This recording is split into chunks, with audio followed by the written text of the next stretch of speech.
సంపాదించే శక్తి మీకు వస్తుంది. అది నేను నేర్పిస్తానని చెప్పి కూడా నేను మీకు తెలియజేస్తున్నా. ఒకప్పుడు జనాభా నియంత్రణకు నేనే చెప్పాను, జనాభాను తగ్గించుకోమన్నాను. ఇప్పుడు మన రాష్ట్రం చూస్తే, సౌత్ ఇండియా చూస్తే జనాభా తగ్గిపోతా ఉంది. అంటే చనిపోయే వాళ్ళు పుట్టే వాళ్ళకు చూస్తే చనిపోయే వాళ్ళు ముసలి వాళ్ళు ఎక్కువ అవుతున్నారు, పుట్టే వాళ్ళు యంగ్స్టర్స్ తగ్గిపోతున్నారు. ఇది ప్రమాదకరమైనటువంటి పరిస్థితి. దీన్ని అధిగమించాలంటే మళ్ళా మనలో చర్చ జరగాల్సిన అవసరం ఉంది. ఇంకో పక్కన నేను మీ అందరికీ ఒకటే చెప్తున్నా, నేను పేదవాళ్ళ కోసమే పనిచేస్తాను. అందుకే ఈ రోజు కూడా చెప్పాను, జీరో పావర్టీ. ఏ గ్రామంలో కూడా పేదవాళ్ళు లేని గ్రామాన్ని తయారు చేసుకోవడం మీ బాధ్యత.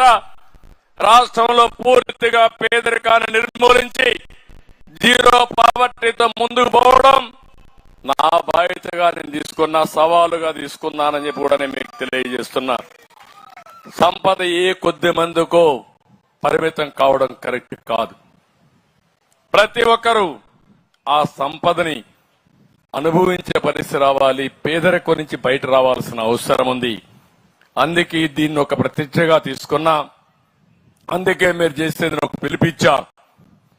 పైనుండి ఆర్థికంగా బాగా ఉండే 10%, అట్టడుగు నుండే 20% గాని ఎప్పటికప్పుడు అడాప్ట్ చేసుకుని వాళ్ళలో చైతన్యం తీసుకొచ్చి అవసరమైతే కొంత ఆర్థిక సహాయం చేసి వాళ్ళు కూడా మనతో సమానంగా పైకి తీసుకొచ్చే బాధ్యత తీసుకుంటే అదే నిజమైన సమాజం.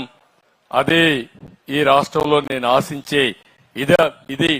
నేను అందుకే మీ అందరికీ హామీ ఇస్తున్నా, నా జీవితాంతం ఎన్టీ రామారావు గారి స్ఫూర్తితో పేదరిక నిర్మూలన చేసే వరకు అహర్నిశలు కష్టపడతా. ఇది చేసి నిరూపించుకుంటానని చెప్పి నేను మీకు తెలియజేస్తూ, ఏ పని చేసినా పేదవాళ్ళ ఆదాయం ఎట్లా పెరుగుతుందో నేను ఆలోచిస్తాను, మీకు ఖర్చు ఏ విధంగా తగ్గుతుందో ఆలోచిస్తాను. మీ జీవన ప్రమాణాలు పెంచడానికి ముందుకు పోతామని చెప్పి కూడా నేను మీకు తెలియజేసుకుంటున్నాను. ఇంకా చాలా మార్పులు వచ్చాయి, ఇంకా వస్తాయి.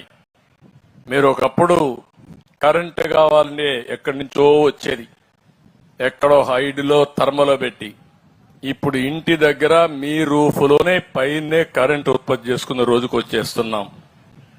నేను దానికి కూడా శ్రీకారం చుట్టాను. మీ ఇంట్లోనే కరెంటు చేయించే మార్గం నేర్పిస్తా. ఒకవేళ ఎండ లేనప్పుడు కరెంటు ఉత్పత్తి చేసుకోలేకపోతే గ్రిడ్ నుంచి మేము తయారు చేసిన కరెంటు ఇస్తాం.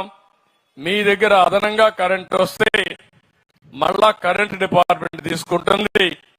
నెలకు ఇన్ని యూనిట్లని మీకు ఇస్తూ నేను ఫ్రీగా ఇస్తా అన్న కరెంటు కూడా ఇచ్చి మీ ఖర్చు తగ్గించే బాధ్యత ఈ ప్రభుత్వం తీసుకుంటామని చెప్పి కూడా నేను మీకు తెలియజేస్తున్నా. ఒక వినూత్నమైన ఆలోచనలతో ముందుకు పోదాం. మామూలు ఆలోచనలు కాదు. మన తాత ముత్తాతల పేదరికంలో ఉంటే మనం కూడా పేదరికంలో బాధపడవలసిన అవసరం లేదు. పేదరికం పోయే మార్గాలున్నాయి. మనకు మెరుగైన జీవితాలు ఇచ్చే అవకాశాలు ఉన్నాయని చెప్పి కూడా నేను మీకు తెలియజేస్తున్నా. ఇక్కడికి వచ్చినప్పుడు మళ్ళీ నేను ఒకటే ఇక్కడ మాట్లాడుతున్నా, ఈరోజు అన్నా క్యాంటీన్కి మీరు ముందుకు రండి. ఇదొక స్ఫూర్తిగా తీసుకోండి. చాలా మంది వస్తున్నారు, 1,00,000, 2 లక్షలు, 5 లక్షలు, 10 లక్షలు ఇస్తున్నారు.